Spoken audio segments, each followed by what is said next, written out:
Assalamualaikum warahmatullahi wabarakatuh. Perkenalkan, nama saya Zara Salma Atida Putri. Kali ini saya akan menjelaskan tentang hubungan teknologi dan manusia. Pengertian manusia. Manusia adalah salah satu makhluk ciptaan Tuhan yang Maha Esa. Kedatangannya di muka bumi dilengkapi dengan berbagai potensi. Potensi yang paling utama yang membedakan manusia dengan makhluk lainnya adalah akal, budi, cita rasa, karsa, dan karya. Adanya potensi inilah manusia diangkat menjadi khalifah di muka bumi ini dengan tugas pokok adalah mengurus, merawat, dan menjaga alam ini. Dengan adanya akal, maka manusia bisa menggunakan akal mereka untuk berpikir dan menghasilkan pemikiran, yaitu ilmu pengetahuan dan teknologi.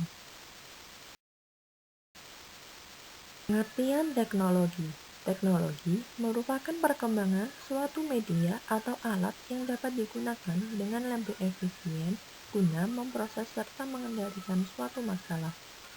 Sebagian dari kita beranggapan teknologi adalah barang atau sesuatu yang baru. Padahal, kalau kita membaca sejarah, teknologi itu telah berumur sangat panjang dan merupakan suatu gejala kontemporer.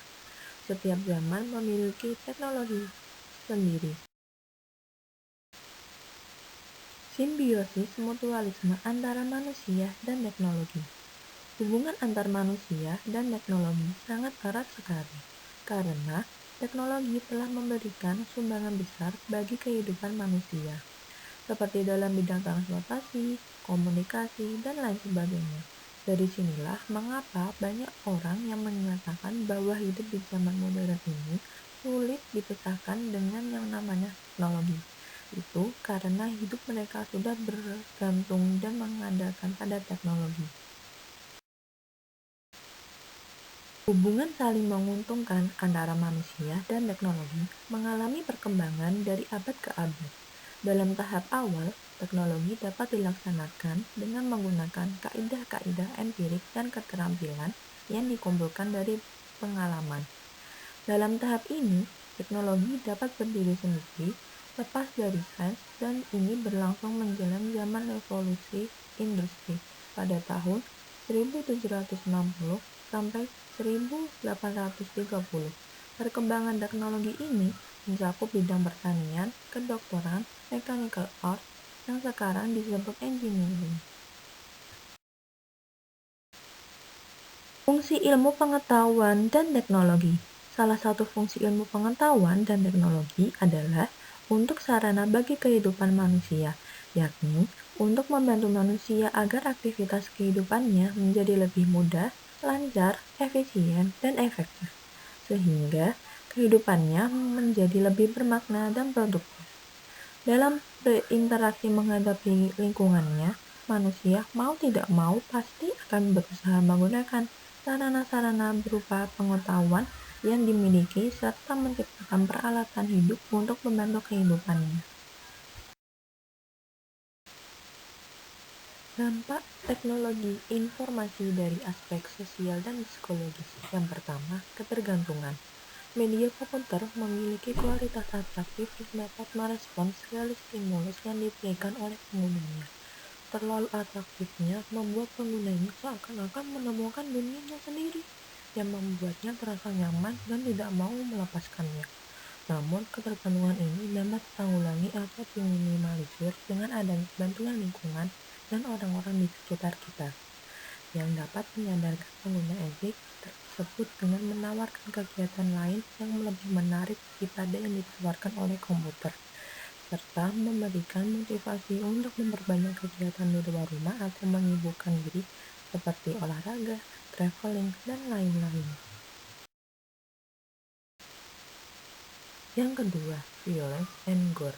Kekejaman dan kesadaran juga banyak yang ditampilkan pada komputer. Karena segi isi pada dunia internet tidak terbatas, maka para pemilik situs menggunakan berbagai macam cara agar dapat menjual situs mereka. Salah satunya dengan menampilkan hal-hal yang berbau unsur sadis.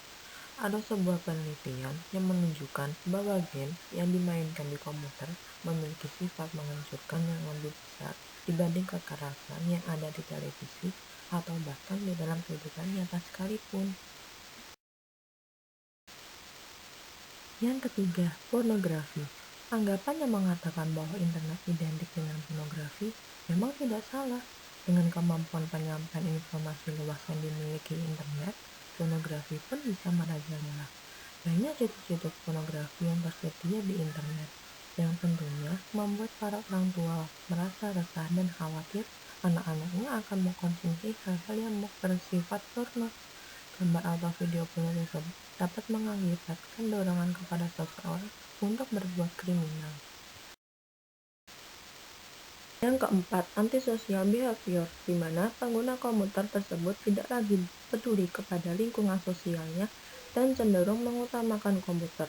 Orang tersebut akan menjadi lebih jarang berinteraksi dengan lingkungan di sekitarnya, sehingga kemampuan internal personal dan emosionalnya tidak berkembang secara optimal.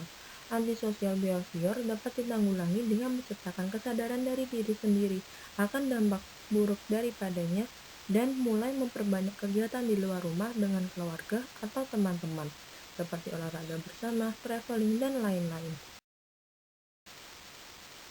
Demikian yang dapat saya sampaikan. Saya ucapkan terima kasih dan mohon maaf apabila ada kesalahan. Wassalamualaikum warahmatullahi wabarakatuh.